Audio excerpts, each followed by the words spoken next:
Hey there, movie fans. Welcome to the Blues of March 2021. First of all, I'd like to give a couple of shout-outs to Matt V's Movies. I recently got to know him. A very nice guy from the UK with a very nice channel. However, he doesn't have many subscribers. So please click the link below and hit the subscribe button. He deserves as many subs as possible. Matt V's Movies. Go check him out. And the other shout out goes to a fellow countryman of mine, and that is the Dutch film buff. He has a great collection. He did a tour of his movie room and it looks absolutely fantastic.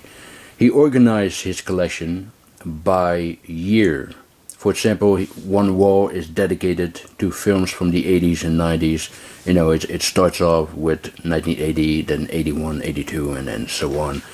And he's currently doing a shelf-by-shelf series. And his taste in movies is very similar to mine. So please subscribe to him. Link is below in the description. Subscribe to the Dutch Film Buff. Show some love to the Dutch Film Buff. Did that sound corny? That was a little corny, wasn't it? Anyway, go and support the Dutch Film Buff and go and support Matt V's Movies. Okay, I received a package from my best buddy on YouTube, and that is, of course, Carlos, Eastwood for Life. Helped me out once again, getting some items. And, let me show you the letter first that he has written to me. Hi Donnie, hope all is well, my friend, and your family are all well, healthy and safe. They are, thank you very much, Carlos. Here are your requested titles that you had trouble getting imported. Happy to help. Thank you again. A beautiful 88 Films Collector's release, the latest Wild East release on Blu-ray, and an unreleased spaghetti western movie with an English audio starring Peter Martell from The Forgotten Pistolero. Take care and keep up the great content on your channel, my fellow movie fan. Carlos, Eastwood for Life fan. Well, thank you very much, Carlos, and thank you for the spaghetti western freebie. You didn't have to do, you don't always have to send me freebies. I do appreciate it, I really do, but you don't always have to do that. However, this one in particular, this is very much appreciated. But I'll show you that in a second. However, let me show the requested titles first. So here's the the 88 collector set of The Young Master with Jackie Chan. Comes with a Blu-ray and a booklet, a little poster inside. Yeah, great set, absolutely great set. Thank you, Carlos, for helping me out getting this, and also thank you very much for getting this as well. Arizona Colt on Blu-ray, also known as The Man from Nowhere with Giuliano Gemma. Yeah, really, really good. I'm hoping that they're also going to release the sequel of Arizona Colt, which was directed by Sergio Martino. I actually made a mistake with my video on my spaghetti western collection. I said that Manaja, A Man Called Blade, was the only western that Martino directed. That was not true. It was a Manaja and the sequel to Arizona Colt that he made. But yeah, thank you very much, Carlos. And here is the spaghetti western freebie that Carlos has gotten me. This is The Long Day of the Massacre, and this is a bootleg, which is fine. This is the only way to get this movie with an English audio. But yeah, I've never heard about this film before. So this is going to be an interesting watch, I'm sure. The Long Day of the Massacre. Yeah, thank you very, very much for that, Carlos. Really do appreciate it. And yeah, thanks again for helping me out getting these titles and for the freebie. Okay, the next 3 movies stars a woman who have been much talked about lately. She expressed her opinion on a few topics, and some morons on social media twisted it and took it out of context, with the result of her being fired. And I am, of course, talking about Gina Carano. What happened to her is absolutely ridiculous. Basically, she was fired because she is a conservative, and I am not a conservative myself, by the way, nor am I a liberal. You know, I'm not a political guy. I don't care about politics. But this is such bullshit, you know. If your opinion is slightly different than those idiots on social media, you're cancelled. I mean, I'm laughing because it's so absurd, but that's the world we live in now. But anyway, I'm still a fan of Gina Carano ever since I first saw Haywire, and I recently saw it again, and it's still a damn good film. And she might not be a great actress, but god damn, she can kick ass. But yeah, it's such bullshit. Anyway, let's talk about the movies, shall we? This is Scorched Earth. This is a post-apocalyptic western where she plays a bounty hunter. And it's very low budget, but it's not bad. Not bad at all. It's from the director of Johnny English, believe it or not. Here we have In the Blood, where she plays a woman who's on her honeymoon and her husband mysteriously disappears, and she's doing everything she can to find him. Yeah, this is a decent movie with a good cast. You know, you got Louis Guzman and Danny Trejo and Stephen Lang. However, Stephen Lang is in it for a ridiculous short period of time. He only appears in you know, flashback scenes as Carano's father, and I think his screen time in total is not even a minute. And if you can get Stephen Lang in your movie, then give him a proper screen time, you know. Anyway, the other one is Daughter of the Wolf, where Carano is hunting down the kidnappers of her son. Also with Richard Dreyfuss as the villain. You know, he delivers a fine piece of overacting, and that's okay. You know, he made the movie more enjoyable than it already was.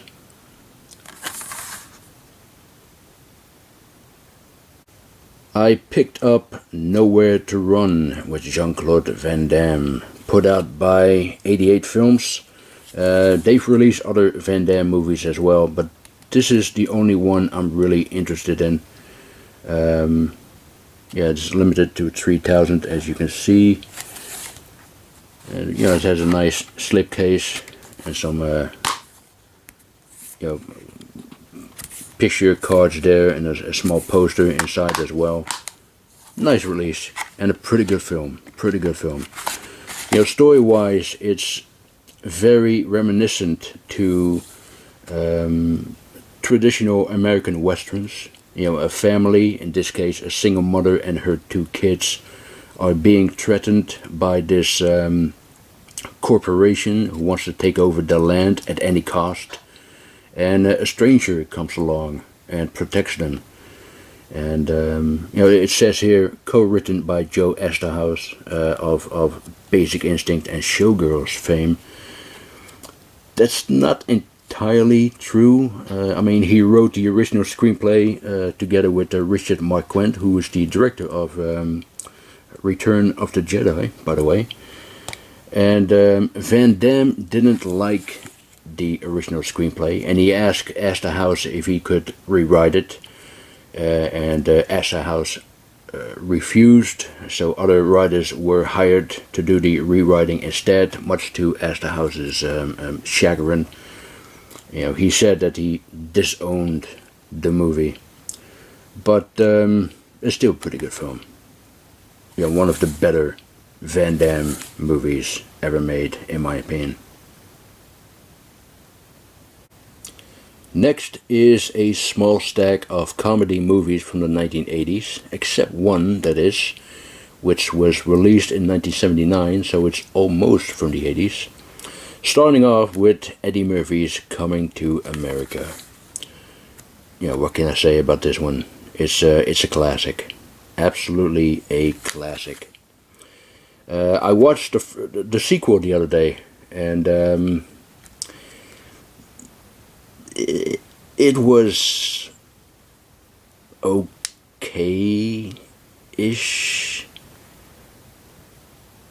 Actually, no, it was bad. Really bad.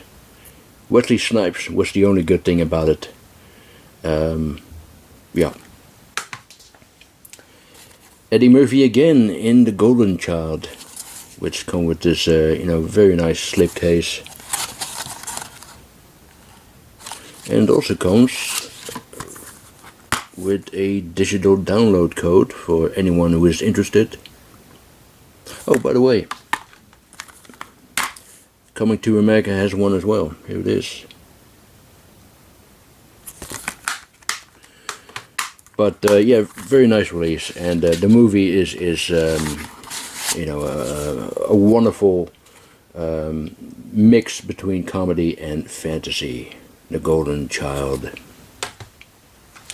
Here is Brewster's Millions, starring two comedic geniuses who are greatly missed today. Richard Pryor and John Candy. And here's another one who is greatly missed today, Rick Moranis. But I heard he's making a comeback, and that's about time too. But yeah, this is a very, very enjoyable movie, Brewster's Millions. And here's John Candy again, along with Bill Murray and Rick Moranis in Stripes, and also with Warren Oates. Here it is, legendary actor Warren Oates. I've seen this movie countless of times when I was growing up. This one and Ghostbusters. Those were the two Bill Murray, Harold Ramis, Ivan Reitman movies I watched over and over and over and over again. I don't think I've ever seen the extended cut before. No, I don't think I have. But anyway, speaking of Bill Murray, I also grabbed Caddyshack.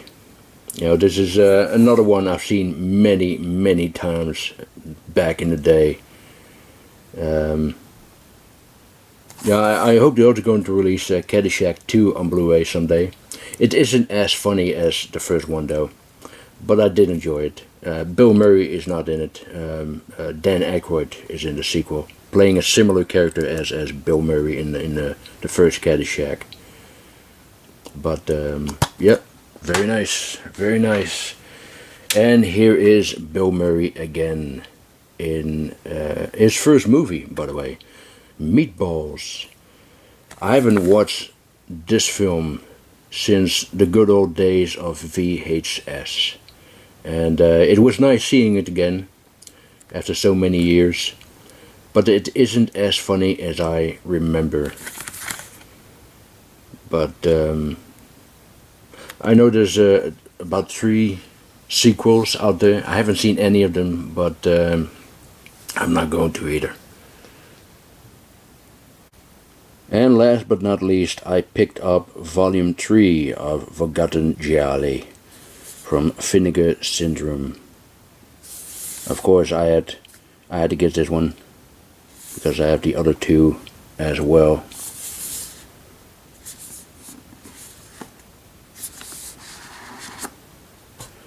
very nice artwork on this box set once again. Let me show you the movies here. So you have Autopsy,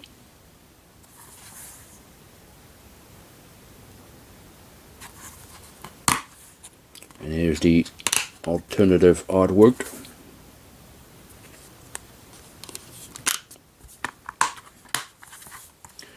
And the second one is Murder Mansion. This is more of a gothic style, giallo.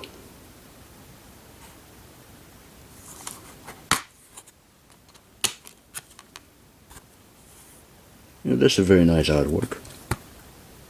They're both very nice, but I kind of prefer this one. Maybe I'm going to change it after I'm done with this video. And the last one is Crazy Desires of a Murderer.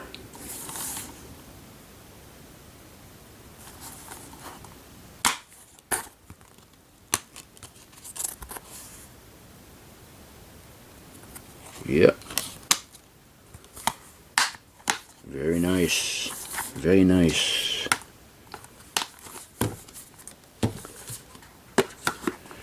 And that was it for my March update. I hope you enjoyed it. Thank you very much for watching, and I'll talk to you next time. Bye.